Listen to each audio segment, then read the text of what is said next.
Hola a todas y a todos, buen día. En esta oportunidad les voy a hablar un poco con respecto al laboratorio 2 que vamos a trabajar, que es correspondiente a la unidad 2, referente a la purificación y los métodos de análisis de proteínas. Esta grabación va a ser bastante más corta que la anterior. La anterior era un ítem bastante interesante, un contenido bien importante que abordar, que era lo de espectrofotometría. Así que esperemos que resulte y esto salga un poquito más corto. En el caso de la purificación de proteínas, es importante conocer el porqué de purificar proteínas, primero que todo. Una, para el uso de estudios de laboratorio. Y dentro de los estudios de laboratorio se puede hacer tanto ciencia básica como ciencia aplicada. En sí, la generación de ciencia aplicada en base a la purificación de proteínas nos lleva a las otras dos posibles aplicaciones que podemos tener, pueden ser para la producción de fármacos, como anticuerpos, hormonas, entre otros. De hecho, una de las primeras proteínas producidas en microorganismos, en este caso, fue la proteína insulina, que hoy en día se utiliza una insulina recombinante y no la que antiguamente se purificaba desde cerdos, que era la principal insulina que podía suministrársele a los pacientes que tienen diabetes tipo 1. Otras aplicaciones también que tienen la purificación de las proteínas es en el marco de la utilización de estas como insumos industriales, ya sean aditivos alimentarios, se agregan proteasas, algunas mezclas con carne para hacer que las carnes sean más blandas, proteasas también que se adicionan a los detergentes para que estos puedan, llamémoslo así, degradar los restos de comida o cosas que queden en la ropa. Siempre es importante cuando se purifica una proteína, dependiendo del uso que se le vaya a dar, es asegurar su pureza y la conformación, porque si yo necesito una proteína activa, yo no puedo hacer la purificación de una proteína en su forma denaturada. Necesito purificar la proteína en la conformación nativa. Si quiero conocer, no sé, su secuencia de aminoácidos simplemente, a lo mejor me da igual si la proteína está en su forma nativa, o sea, con su estructura tridimensional, ya sea terciaria o cuaternaria, o si la proteína está desnaturada en una estructura primaria. Entonces, dependiendo del uso para lo que yo quiero la proteína, es básicamente el tipo de purificación o los pasos de purificación. Es importante reconocer que la purificación de proteínas conlleva un esquema básico fundamental que básicamente lo que nos va a permitir es asegurar y aumentar en cada uno de estos pasos la pureza de la proteína. En la gráfica podemos apreciar que a medida que aquí abajito debería ir pasos, a medida que aumentan los pasos de purificación, ¿qué es lo que va pasando con el nivel de pureza? O sea, si nosotros hacemos una interpolación, mientras más pasos hay, más pureza vamos a tener de una proteína. Entonces, si yo voy a inyectarle una proteína a un ser humano, obviamente necesitamos que las proteínas tengan una alta pureza. Pero si vamos a inyectar proteína en carne, que probablemente necesita pasar por otros tipos de procesos y a lo mejor no se necesitan que tengan un alto grado de pureza. Entonces, en general, eh, mientras menos pasos vamos a tener proteínas que tienen mayor cantidad de contaminantes y esas son las barreras que uno tiene que ir atravesando a medida que va haciendo todos estos temas de la purificación. Primero y en general se hace la preparación y una extracción y una clarificación, que es básicamente poder obtener a partir de un extracto crudo, ya sea de un macerado de tejido, ya sea de un homogenizado de células, eh, obtener lo que se pueda de proteína a partir. Posteriormente, existen pasos que permiten capturar las proteínas, que ahí vamos a analizar en una diapo más, principalmente los pasos asociados a métodos cromatográficos, que permiten capturar para aislar, concentrar y estabilizar la estructura de las proteínas.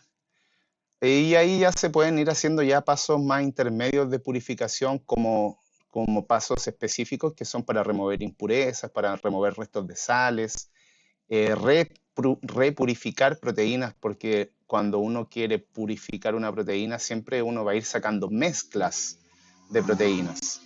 Entonces, finalmente, y como mencioné en un principio, a medida que vamos avanzando en los pasos, vamos a tener en general, en los pasos o técnicas que se aplican para la purificación de proteínas, vamos a tener una mayor pureza. Dentro de los métodos de purificación, podemos destacar métodos cromatográficos versus métodos no cromatográficos. En el caso de los métodos no cromatográficos, principalmente tenemos la versatilidad que es económico, y los métodos cromatográficos son ya un poquito más caros porque requieren de ciertas columnas. En general, los métodos no cromatográficos utilizan mucha muestra, se puede utilizar una gran cantidad de muestra para hacer la purificación, ahorran tiempo, tienen igual un alto grado de pureza y se pueden hacer mezclas finalmente entre métodos cromatográficos y métodos no cromatográficos. En el caso de los métodos cromatográficos, ya sean cromatografías de afinidad, cromatografía de absorción en gel, son métodos un poquito más caros, que en general se pueden ocupar para pequeñas muestras, o sea, para una industria, probablemente un método cromatográfico o la producción y purificación por cromatografía no es lo más óptimo, si bien se puede hacer, es un proceso que lleva a consumir más tiempo. En el caso de la industria, el tiempo es oro. Pero aquí tenemos uno de los principales puntos que nos pueden conferir los métodos cromatográficos. Uno obtiene proteínas de alta pureza. En general, los pasos comunes para hacer una purificación es obtener un extracto crudo. Como mencioné anteriormente, puede ser un macerado de un tejido o puede ser un homogenizado de células. En el caso que vamos a trabajar nosotros, vamos a trabajar con una muestra de leche, o sea, una muestra líquida que contiene en solución proteínas. Dentro de los pasos primeros que se pueden hacer precipitaciones con persulfato de amonio, que son sustancias que tienen la capacidad, así para decirlo de forma simple, de robar agua. El sulfato de amonio es una sustancia que tiene la capacidad de formar muchas capas de solvatación, por lo tanto, va a poder robarle el agua, entre comillas, a las proteínas y hacer que éstas se nos salgan de la solución, método denominado salting out, que lo vamos a analizar a continuación. Entonces, claro, aquí podemos hablar de un método de precipitación que no es cromatográfico, que no nos permite purificar a través de una cromatografía y sí lo podemos mezclar con cromatografías de intercambio iónico, cromatografías de filtración en gel y finalmente uno puede obtener extractos de proteínas ya separados y purificados gracias a la aplicación de múltiples técnicas entre una y otra. Aquí no hay una única receta para hacer la purificación de una proteína porque todas las proteínas tienen distintas características que van a llevar a que unas puedan ser muy fáciles de precipitar en su conformación nativa para que nos quede con su actividad biológica intacta, pero hay otros métodos que simplemente nos van a permitir purificar para hacer estudios más simples. En general, las proteínas pueden purificarse según su solubilidad, según su tamaño, según su carga o por su capacidad de unión a ligando, como ya serían las cromatografías que son más expensivas, o sea que uno gasta más dinero, que son las cromatografías de afinidad. Dentro de los procesos de separación, como ya mostramos en el diagrama anterior, podemos hablar un poco que la precipitación se puede hacer por variadas formas, ya sea la utilización de sulfato de amonio, que principalmente cambia la solubilidad de la proteína, disminuye la solubilidad de las proteínas al poder generar este atrapamiento de agua, llamémoslo así. Es muy solvatable esta sal. El uso de distintos solventes, cambiar la polaridad del solvente. En el caso de agregar acetona, estamos cambiando la polaridad de una mezcla acuosa de proteínas, por lo tanto, también cambiamos la solubilidad que tienen las proteínas, haciendo que éstas puedan precipitar. Y también se pueden utilizar cambios de pH que conllevan a acercarnos a los puntos isoeléctricos que tienen las proteínas. Uno de los métodos que he utilizado comúnmente para poder generar la precipitación de proteínas, o sea, sacarlas de la solución, es un método denominado salting out, en el que principalmente a través de un cambio de fuerza iónica, o sea, adicionando muchos iones, hacemos que estas proteínas se nos salgan de la solución. Entonces, en la gráfica que se muestra a continuación, es una gráfica de solubilidad versus concentración de sales. A medida que se va aumentando la concentración de sales, se logra este salting out, que es básicamente llevar a una muy baja solubilidad a las proteínas que uno quiere purificar. Cuando tenemos proteínas con concentraciones de sal bajas, aquí podemos observar las proteínas aquí en nuestro color cafecito, y hay una capa de solvatación que tienen las proteínas. Entonces, a medida que vamos adicionando más y más y más iones, estos iones tienen la capacidad de robarse estas capas de solvatación, haciendo que las proteínas precipiten. Entonces, en este caso, quien hace este cuento de las sales que les estoy comentando, de aumentar la concentración de sal, principalmente este efecto se consigue con el sulfato de amonio, sustancia que nosotros vamos a utilizar en el laboratorio del día de mañana. Otros métodos incluyen la partición de fase, o sea, la separación de proteínas propiamente tal, como son los métodos cromatográficos, dentro de los cuales podemos encontrar varios tipos a medida que va avanzando la tecnología. Cada vez van apareciendo más y más técnicas que van facilitando y aumentando los grados de pureza que tienen las proteínas. Podemos encontrar entre ellos los métodos de cromatografía de intercambio iónico, que se encargan principalmente o poseen dentro de su método moléculas con carga negativa o con carga positiva. En el caso de las moléculas con carga negativa, comúnmente se ocupa la carboximetilcelulosa, y en el caso de las moléculas con carga positiva se usan comúnmente el DAE celulosa, que es dietilaminoetil unido a celulosa. Lo importante es que, dependiendo del pH, estos grupos pueden estar protonados o desprotonados. Entonces, como buen ácido carboxílico, con pKs que son bastante bajos, si tenemos pH sobre el pK del carboxilo, el grupo permanece desprotonado. Por lo tanto, los grupos que tienen carga negativa pueden capturar proteínas que tengan carga neta positiva o proteínas que estén con estructura catiónica al pH que nosotros tengamos sometido el grupo. Entonces, como los grupos quedan con carga negativa, las proteínas con carga positiva, como les mencioné, quedan atrapadas uniéndose a estas moléculas, mientras que las proteínas con carga negativa, por fuerzas de repulsión, avanzan, avanzan, avanzan y caen finalmente en el eluido. Posteriormente podemos cambiar el pH, cambiamos el estado de protonación de este grupo, y este grupo se va a encargar, entre comillas, de soltar las proteínas al cambiarle su pH, lo que hace finalmente que las proteínas que ahora tienen carga positiva o carga neta positiva, ahora pueden avanzar y caer a través de la columna hacia las distintas elusiones que se hacen. El mismo fundamento es con el DAE celulosa. DAE celulosa en particular es una molécula con cargas positivas que va a atrapar proteínas con carga negativa, y por lo tanto estas proteínas con carga negativa no van a caer al eluido y sí van a hacerlo las proteínas que tienen carga neta positiva.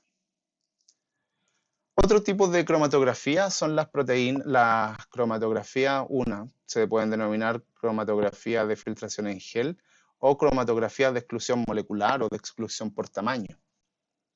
Este tipo de cromatografía básicamente tienen un polímero de un carbohidrato, Cefadex, al menos el que yo conozco que se utiliza, y estas bolitas que están ahí en blanco tienen distintos tamaños. Entonces, dependiendo del tamaño que tienen las bolitas, se hacen microporos en la región más interna de la columna, y por las paredes de la columna se hacen poros más grandes. Entonces, ahí viene el fundamento de lo que se denomina exclusión. Las proteínas que son muy grandes no pueden entrar a los poros que se forman en medio, por lo tanto caen por el costado y caen más rápido.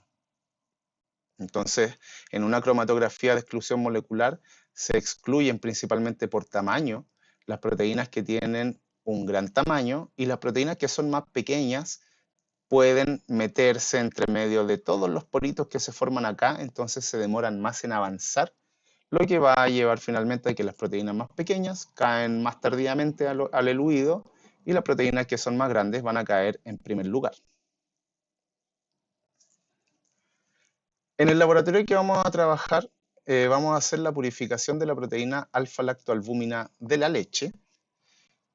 Y para esto es importante conocer más o menos cuáles son los componentes de la leche.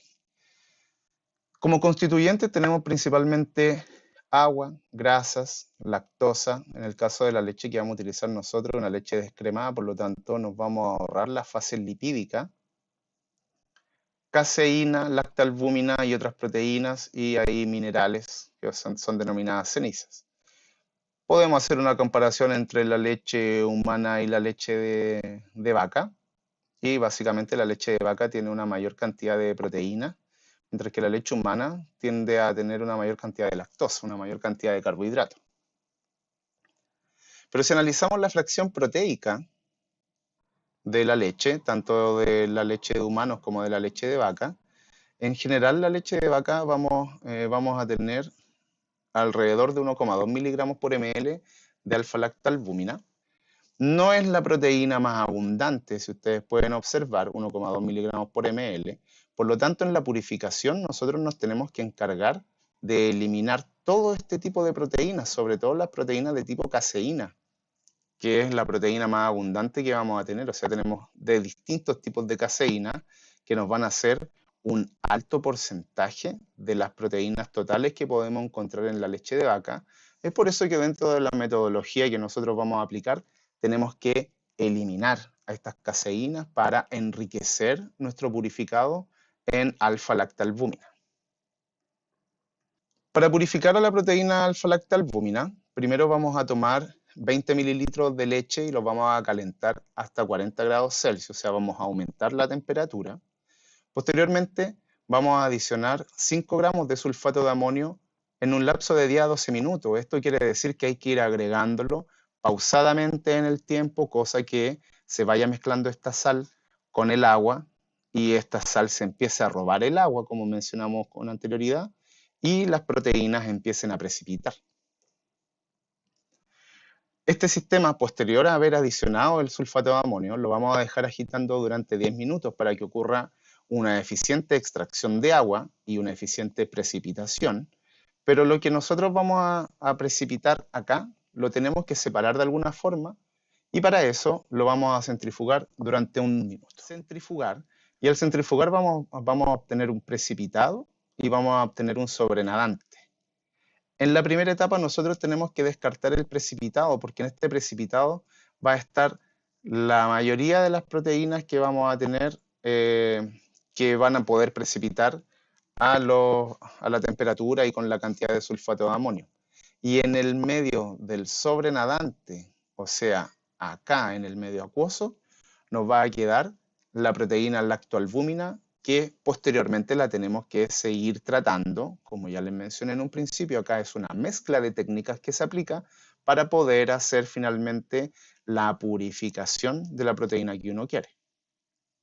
Entonces, en este contexto, se va a ajustar el pH del sobrenadante a 3 con ácido clorhídrico. De esta manera se alcanza un pH cercano al punto isoeléctrico de la alfa-lactoalbúmina. De esta manera vamos a generar un precipitado de la proteína y este precipitado lo vamos a centrifugar, pero ahora el precipitado que nosotros generamos es esperable que sea la proteína lactalbúmina. Recordemos que cuando las proteínas se encuentran en su punto isoeléctrico, las vamos a tener en un estado de muy baja solubilidad. Una vez centrifugada la suspensión, vamos a descartar el sobrenadante. Recordemos que aquí, al llevarlo a un pH de 3, estamos induciendo a que la proteína precipite.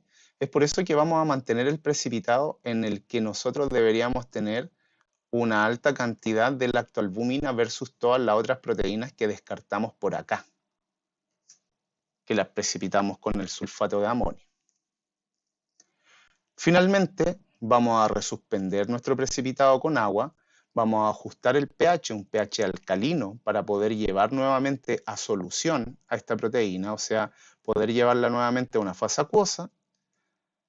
Vamos a centrifugar y recolectar el sobrenadante por todo este precipitado que nos pueda quedar interferente. Y finalmente, vamos a cuantificar y guardar la purificación para el próximo práctico, en el que vamos a hacer una electroforesis y una separación, particularmente por electroforesis. Como les mencioné, esta parte iba a ser más corta, así que No olviden revisar bien su guía, no olviden revisar bien su trabajo. La metodología es sumamente importante que la tengamos clara. Y nos vemos en el próximo video, en la próxima sesión. Que estén muy bien. Chao, chao.